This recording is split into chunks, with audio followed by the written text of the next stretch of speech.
नमस्कार, ओम साईं। साईं की कहानी साईं भक्तों के संग। इस कार्यक्रम में हम सभी साईं भक्तों का स्वागत करते हैं।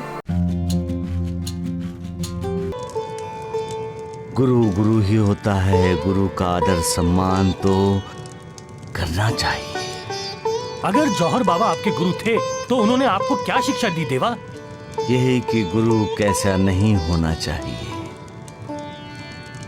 यही कि अहंकार इंसान की मति भ्रष्ट कर देता है, यही कि इंसान जब अविवेक का साथ देता है तो उन्नति के रास्ते से भटक जाता है और अवनति की सीढ़ियां तेजी से उतरता चला जाता है।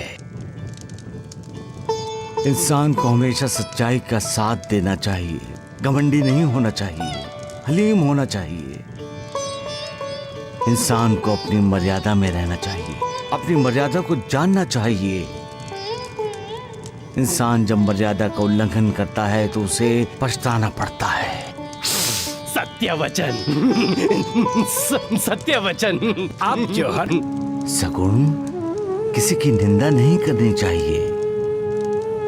जब इंसान पछताता है तो मालिक भी उसे माफ कर देता है।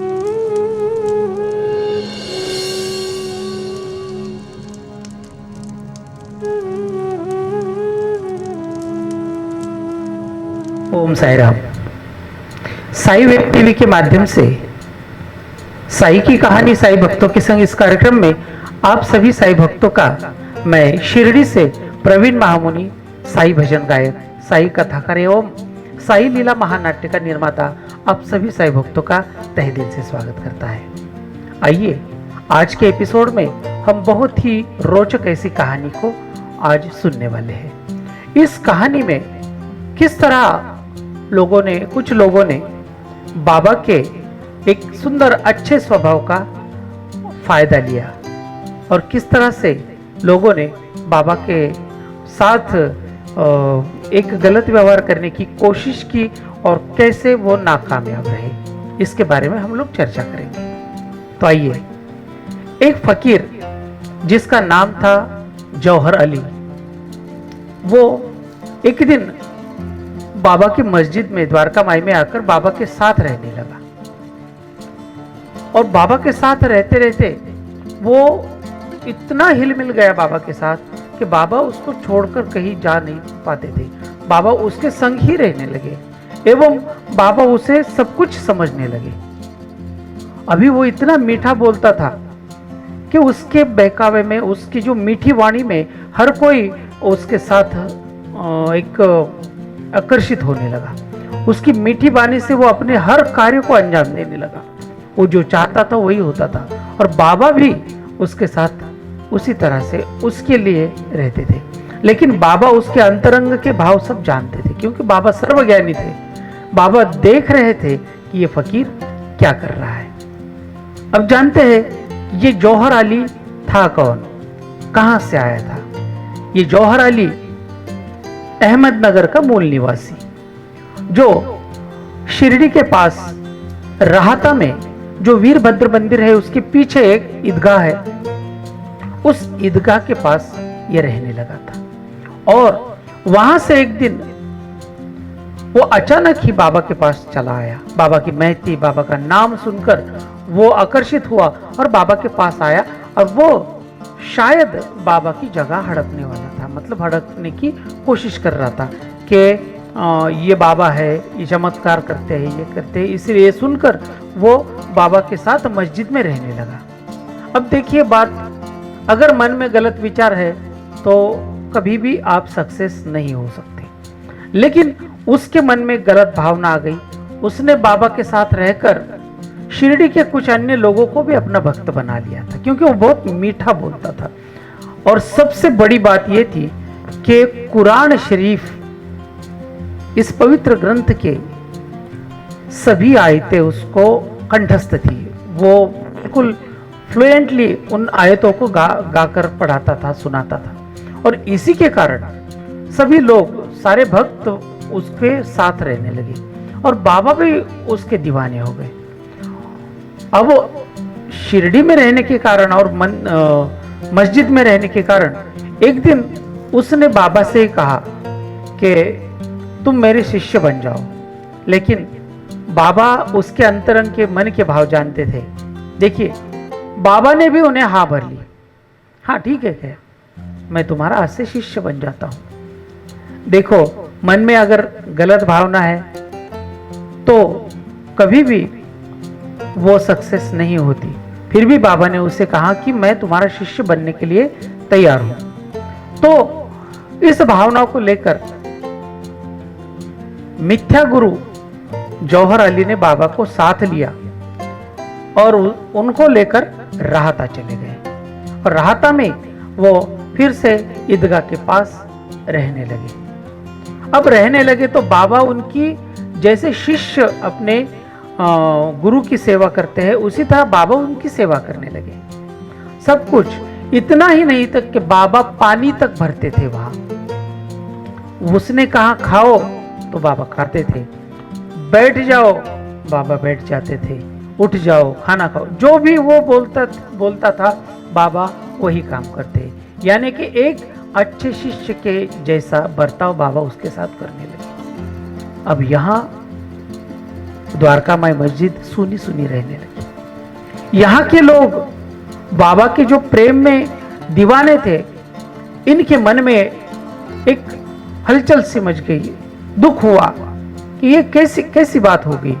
एक फकीर आया और वो बाबा को लेकर चला गया और बाबा भी उनके साथ चले गए। तो एक दिन सभी इकट्ठा हो गए। अब देखिए, ये इतना चालाक बंदा था कि जो किसी की भी बात सुनने के पक्ष में नहीं था। जो उसके मन में था वही वो बात करता था। और वो बात ये थी कि वो बाबा को वहां से हटाना चाहता था।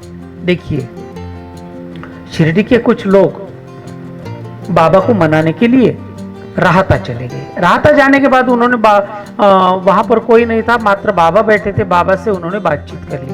बाबा आप चलिए, हम आपके लिए आए हैं, आप हमारे साथ चलिए। लेकिन बाबा ने कहा कि मैं तो इनका शिष्य बन गया हूं, अब मैं बिना आज्ञा के वापस शिरडी में नहीं आ सकता। अब ऐसी दुविधा में अगर भक्त चले गए तो भक्तों को भी एक शंका ने ग्रासित किया कि बाबा आएंगे क्या नहीं आएंगे। तो तभी ये बातचीत चल रही थी, तभी वह मिथ्या गुरु जौहर अली वहां पर आ धमका। उसकी आंखें लाल लाल हो गई गुस्से से और वो शिरडी वालों से कहने लगा, यहां क्यों आए हो? इस बच्चे को लेकर जाना चाहते हो अपने साथ? अरे ये मेरा चेला है, ये मेरा शिष्य है, ये मेरी आज्ञा के बगैर कहीं नहीं जा सकता। ऐसा कहकर शिरडी वालों को वो मिथ्या गुरु जौहर अली डांटने लगा। अब ये डांट सुनकर सभी हैरान हो गए। लेकिन जब उनकी बहस बढ़ गई तो वो मिथ्या गुरु जौहर अली बाबा के साथ शिरडी आने के लिए तैयार हुआ। उसने कहा कि मेरी भी प्रीति इनके साथ जुड़ गई है, मैं भी बाबा के प्रेम में हूं और मैं नहीं चाहता कि मैं इस साईं बाबा को छोड़ूं, इसीलिए मुझे भी आपको साथ में लेकर चलो। देखिए, ये सब बड़ी बड़ी बातें हैं जिसको मात्र बाबा ही जानते थे। शिरडी का कोई भक्त इस बात को जानता नहीं था कि आगे क्या होने वाला है।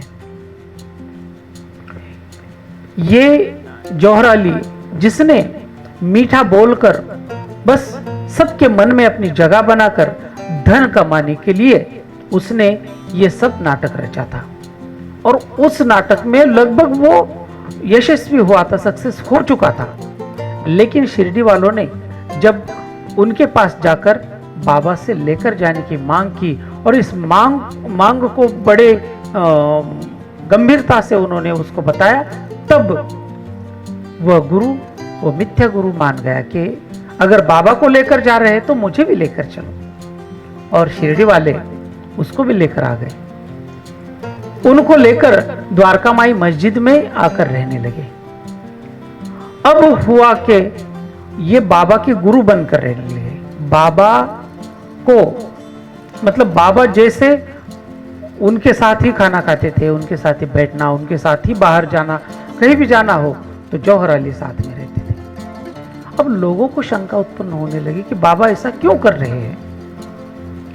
तो इसी से शिरडी वालों को थोड़ी सी तकलीफ होने लगी कि बाबा को ये एक अकेला छोड़ता ही नहीं और बाबा अकेले रहते नहीं, और ये तो बाबा की मस्जिद है, यहाँ बाबा को रहना चाहिए, लेकिन बाबा तो शिष्य बनकर रह रहे। लेकिन इसके पीछे का पूरा इतिहास बाबा को पता था। बाबा मात्र उसका घमंड तोड़ना चाहते थे, इसीलिए साईं बाबा ने उसे कुछ नहीं कहा, मात्र शिष्य बनकर उसके साथ रहे। तो एक दिन वाद विवाद के लिए हर कोई शिरडी वाले इकट्ठा हो गए कि आज वाद विवाद करके इस समस्या का हल निकालते हैं। और वाद विवाद के लिए जौहर अली के सामने, जो शिरडी के हनुमान मंदिर में जिनका डेरा था, जिनका हनुमान मंदिर की सेवा थी, ऐसे हनुमान मंदिर के हनुमान भक्त जानकी दास जी, जो शिरडी के हनुमान मंदिर में रहते थे, जौहर अली के विरोध में वाद विवाद के लिए जानकी दास जी खड़े हो गए। घंटों तक दोनों का वाद विवाद हुआ। आध्यात्मिक, वैचारिक, सामाजिक, शैक्षणिक हर चीज पर उनका वाद विवाद हुआ। लेकिन जानकी दास इतने विद्वान थे कि उन्होंने जौहर अली को सबसे परास्त कर दिया। और यही बाबा चाहते थे कि ऐसा कोई महागुरु मिले जिससे ये परास्त हो और इसका घमंड चूर हो। जिस जानकी दास को ये जौहर अली क्षुद्र तुच्छ समझता था, उसी जानकी दास ने जब वाद विवाद में उसको मात दी, चारों मुंह की खानी पड़ी, तब वो जौहर अली अपनी जान बचाकर शिरडी से भाग गया, सीधे वैजापुर जाकर रुक गया। बाबा ने एक ही साथ ही जल्लोष किया और बाबा को और जानकी दास जी को कोटि कोटि धन्यवाद दिए। देखिए, जो मैं करता है उसे हमेशा के लिए अपने मैं में ही जीना पड़ता है। जो हमेशा दूसरों के बारे में सोचता है तो साक्षात ईश्वर उसके बारे में सोचना शुरू करते हैं। और जो भक्त घमंड में जीता है, जिसको अंदरूनी घमंड है, उसका घमंड हमेशा चूर होता है। इसलिए जो भी है, आप जो भी है, अपने अभिमान में, स्वाभिमान में रहे, किस पर अपना घमंड ना दिखाए, क्योंकि जो माटी से आया है, मिट्टी से आया है और मिट्टी में चला जाने वाला है, उसको घमंड की क्या बात है। इसलिए बाबा इसका एक प्रतीक के रूप में राख, जो हम लोग ऊदी समझकर माथे लगाते हैं, बाबा का ऊदी बांटने के पीछे भी एक बड़ा उद्देश्य था। अरे तुम तो राख हो, तुम राख थे, राख हो और राख ही होने वाले हो, इसलिए इतना घमंड ना करें। बाबा का गुरु बनने की लालसा थी, लेकिन वो लालसा एक जानकी दास जैसे विद्वान ने चूर कर दी और उनको शिरडी छोड़कर हमेशा के लिए भागना पड़ा। फिर आगे 10-12 साल के बाद वही जौहर अली, जो बाबा का गुरु समझते थे, बाबा को अपना शिष्य समझते थे, वो बाबा के चरणों में लीन हो गए। बाबा के चरणों में लीन होकर बाबा से माफी मांगने के लिए वैजापुर से शिरडी आए और रोने लगे। तो बाबा ने कहा, ये तो होना ही था, क्योंकि जिसको मैं आता है, जिसको घमंड आता है, उसको चूर ही होना होता है। बाबा हमेशा नीचे बैठते थे पलड़ी मारकर। एक दिन बाबा से कुछ भक्तों ने पूछा कि बाबा, आप इतने बड़े हो, आपको हम भगवान मानते हैं, आपको साईं भगवान कहते हैं, लेकिन आप जमीन पर क्यों बैठते हैं? बाबा हमेशा जमीन पर बैठते थे। तो बाबा, आप जमीन पर क्यों बैठते हो?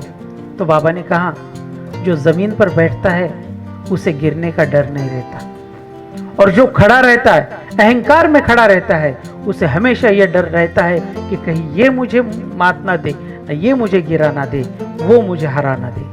यह घमंडी आदमी की पहचान होती है।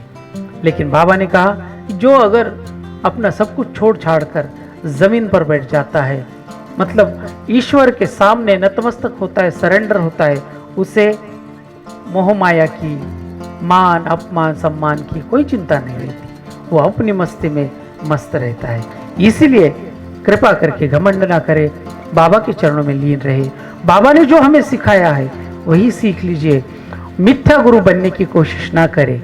ओम साई राम। क्योंकि आइए एक सुंदर सा भजन है हमेशा के लिए आपके सामने प्रस्तुत करते हैं। तुम्हारा ही सहारा है,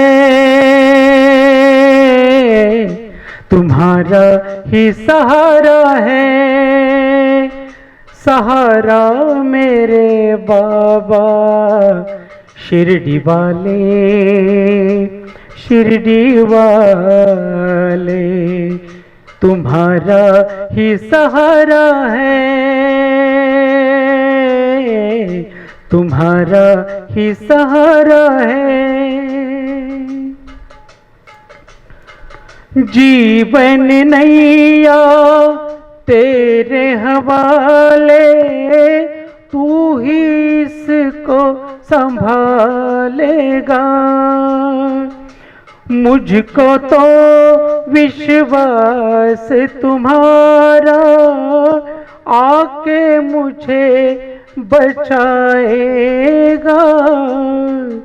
तुझ बिन कोई ना है हमारा, हमारा मेरे बाबा शिरडी वाले, शिरडी वाले। तुम्हारा ही सहारा है, तुम्हारा ही सहारा है, सहारा मेरे बाबा शिरडी वाले, शिरडी वाले। ओ शिरडी वाले, शिरडी वाले, शिरडी वाले, शिरडी वाले। ओम साई राम।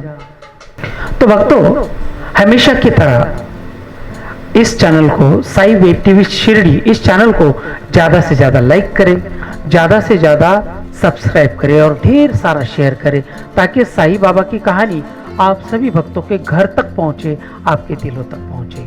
और जाते जाते अपने घर में रहिए, सुरक्षित रहिए और सभी सूचनाओं का पालन करें। ओम साई राम।